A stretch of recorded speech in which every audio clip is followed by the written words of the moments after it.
नमस्कार, मैं हूं आलोक जोशी और आप देख रहे हैं बिज अड्डा। और बिज अड्डा में आज हम बात करेंगे बॉन्ड बाजार की। बॉन्ड बाजार पे अक्सर बातें नहीं होती हैं। बातें इसलिए भी नहीं होती हैं कि जो बॉन्ड का बाजार है, यानी जो सरकारी कर्ज का कारोबार है, जहां भारत सरकार हजारों करोड़ रुपया उसको उठाना होता है, वो बॉन्ड इशू करती है। कुछ प्राइवेट कंपनीज भी बॉन्ड इशू करती हैं, सरकारी कंपनियां भी बॉन्ड इशू करती हैं, बैंक्स भी करते हैं। लेकिन ये इन बॉन्ड्स के कारोबार में हमारा आपका कुछ खास लेना देना होता नहीं है। छोटे निवेशक बहुत पहले बॉन्ड बाजार में निवेशक भी हिस्सा लिया करते थे। आज की तारीख में भी व्यवस्था की जा रही है कि छोटा इन्वेस्टर भी बॉन्ड बाजार में पार्टिसिपेट कर सके।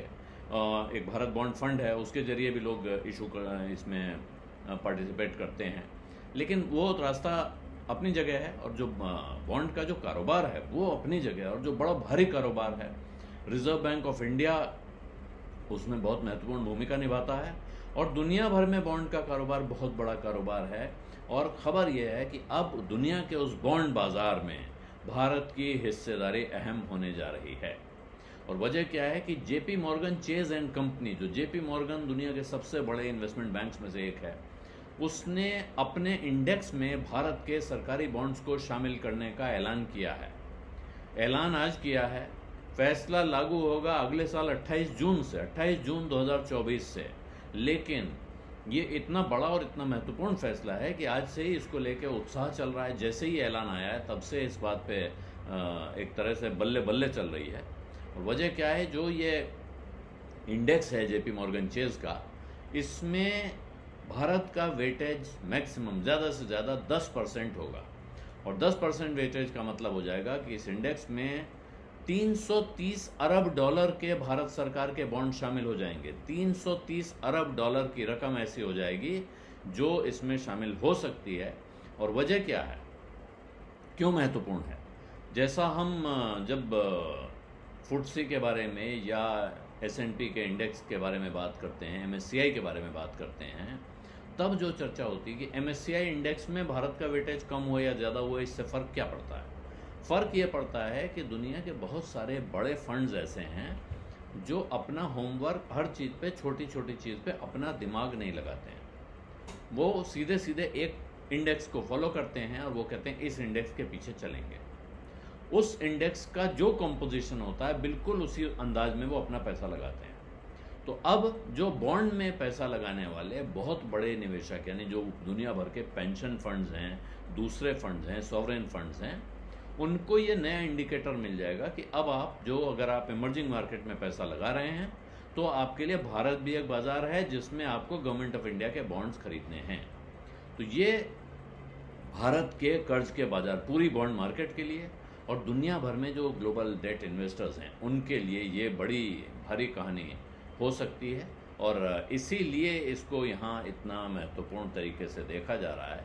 जो सीधे सीधे हैं वो इंडेक्स ट्रैकिंग, जैसे हमारे यहाँ आप समझिए कि आपने निफ्टी का ETF खरीद लिया या सेंसेक्स का ETF खरीद लिया, तो अब जैसा सेंसेक्स चलेगा वैसे ही आपका इन्वेस्टमेंट चलेगा। तो बहुत सारे बड़े ग्लोबल इन्वेस्टर्स हैं जो बिल्कुल इसी स्ट्रैटेजी से, इंडेक्स ट्रैकिंग फंड में या पैसिव इन्वेस्टमेंट स्ट्रैटेजी जिसको कहा जाता है, इसका इस्तेमाल करते हैं। वो तो बिल्कुल कॉपी करते हैं वो उस इंडेक्स को।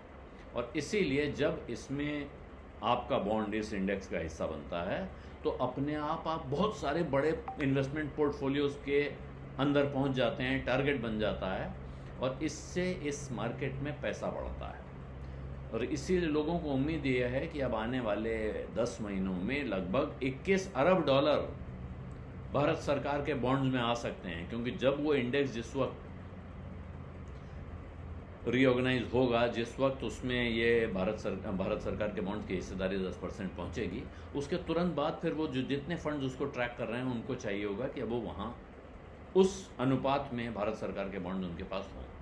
इसलिए अब ये वो इंडेक्स में जब पहुंचेंगे तब, लेकिन उत्साह अंतर्राष्ट्रीय बाजार में अभी से इस मामले में देखने को मिल रहा है। और ये भारत का बॉन्ड मार्केट अब इंटरनेशनल इन्वेस्टर्स के लिए ज़्यादा एक इम्पॉर्टेंट और अट्रैक्टिव मार्केट हो गया है। ये बिल्कुल साफ साफ आपको मानना होगा। और अब इससे क्या होता है कि जब आपके बॉन्ड्स की डिमांड दुनिया में बढ़ती है तो फिर आपके लिए पैसा उठाना आसान हो जाता है अंतर्राष्ट्रीय बाजार से।